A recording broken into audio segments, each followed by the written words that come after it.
Advisors, session number 2 of our podcast. Videocast? Podcast? I don't know. But we're just going to have pretty much the same format where we go open.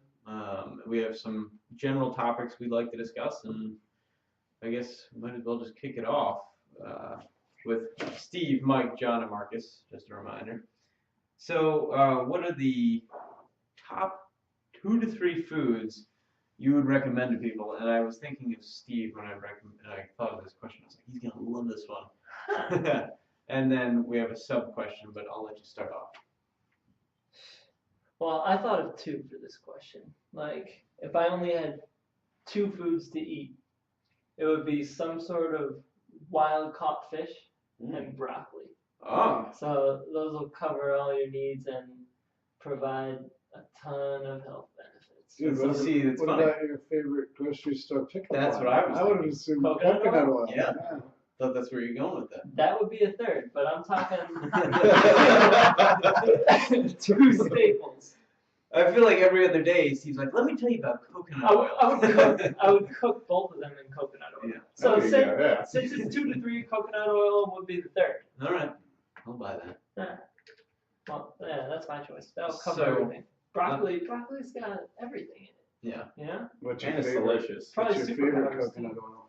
My favorite? Yeah. Dr. Bronner's. Oh. Yeah, Plugs. they got some Plugs. good, organic, unrefined, extra virgin. Yeah, I like my coconut.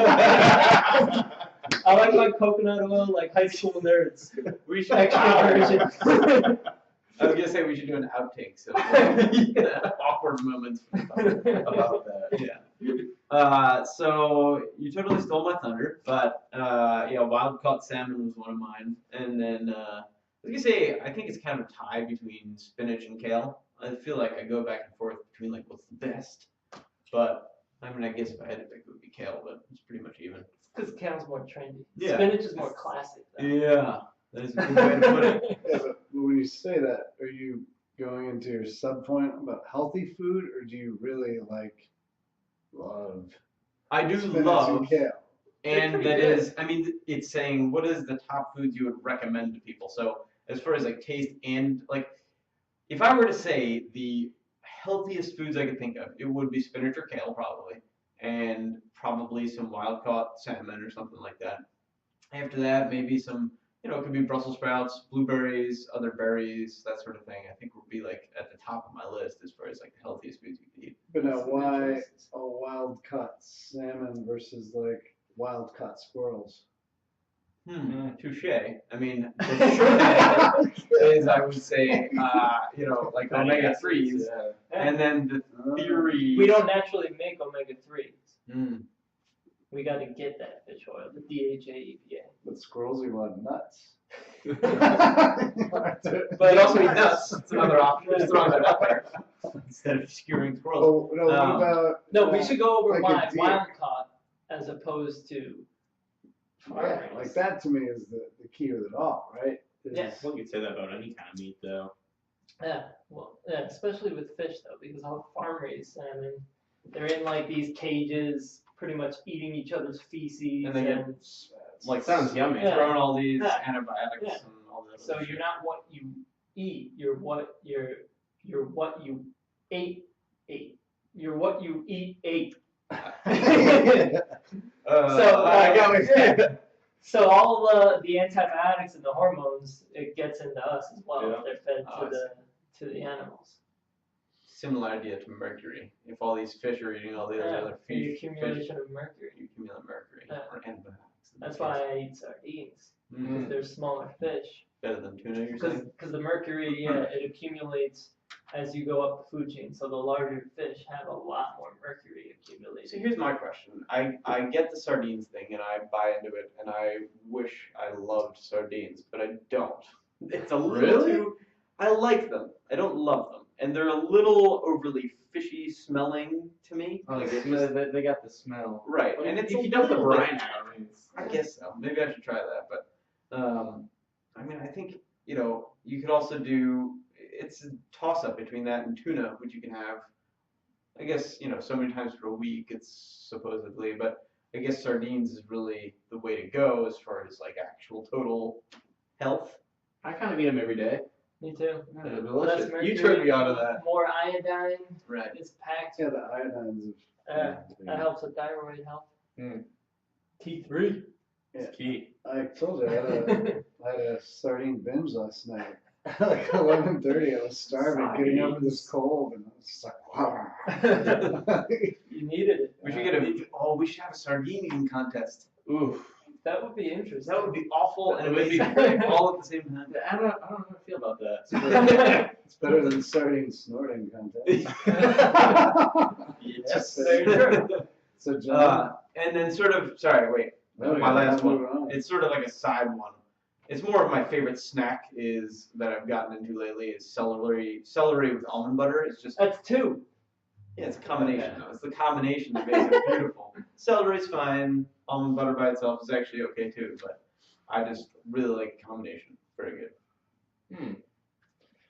Well, I'm gonna kind of go off and not go with The primate reserve. the fish, because you guys stole my glory. The Yeah. spinach, God, I love spinach. But with the stuff I've been reading about resistant starch, I'm gonna have to throw one of those out there. So I guess I would go anything really fibrous. I mean, you could do uncooked potato or whatever, but I just happen to like potatoes, and it's a good way you can eat potatoes without it really affecting your insulin levels. It's lower on the glycemic when you don't cook it, and it gives all those little healthy guys in your gut something to live on, seeing as it doesn't really digest as it passes through your colon. So I didn't even know you Feeds could the eat healthy things. raw potatoes. You can, Huh. Or- And so Why not? or if you cook it and then eat and it cold. Yeah, that's all. Yep, and it helps the conversion from T4 to T3. I mean, there's just so many things where can we Hold on. go a little For more? that- that goes to the thyroid. So you eat it cold after you cook it? Yeah. Yeah, but you want to watch out with putting fats in it because it keeps it from what the hell is that term called? It was degradation, I think.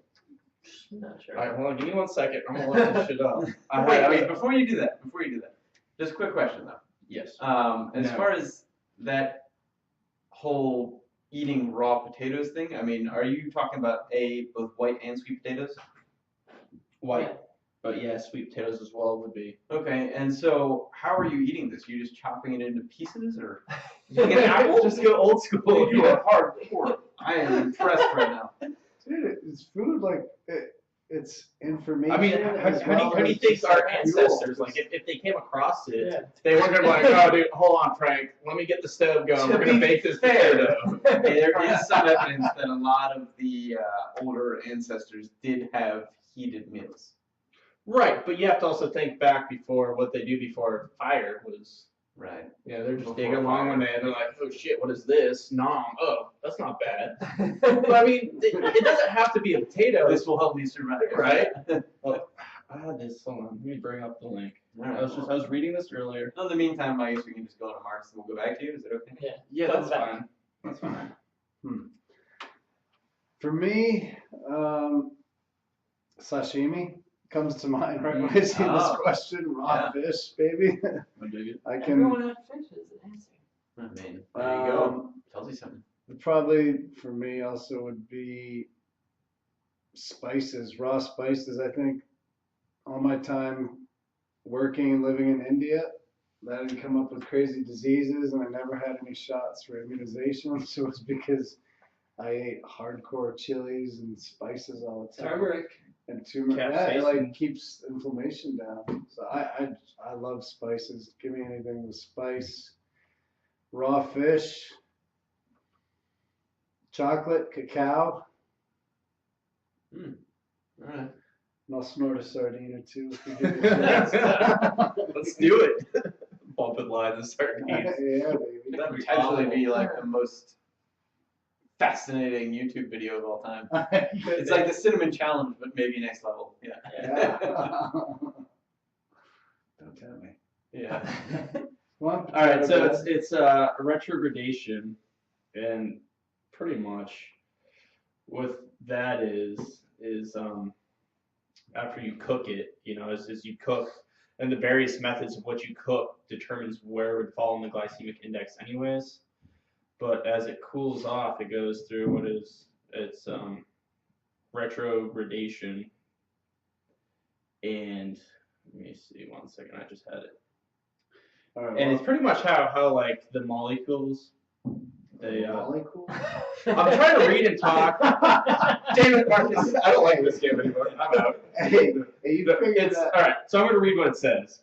It's a reaction that takes place in gelatinized starch when the amylose and amylopectin chains realign themselves, causing liquid to gel. So you're taking this, and as you cook it, you're going up the glycemic index. But then once you start letting it cool down, it's going to go through this retrogradation. But the caveat to that is what do most people like to eat with, mashed potatoes? Butter, fat. Fat's actually going to hinder this retrogradation period or effect. So it's going to maintain more of that glycemic effect.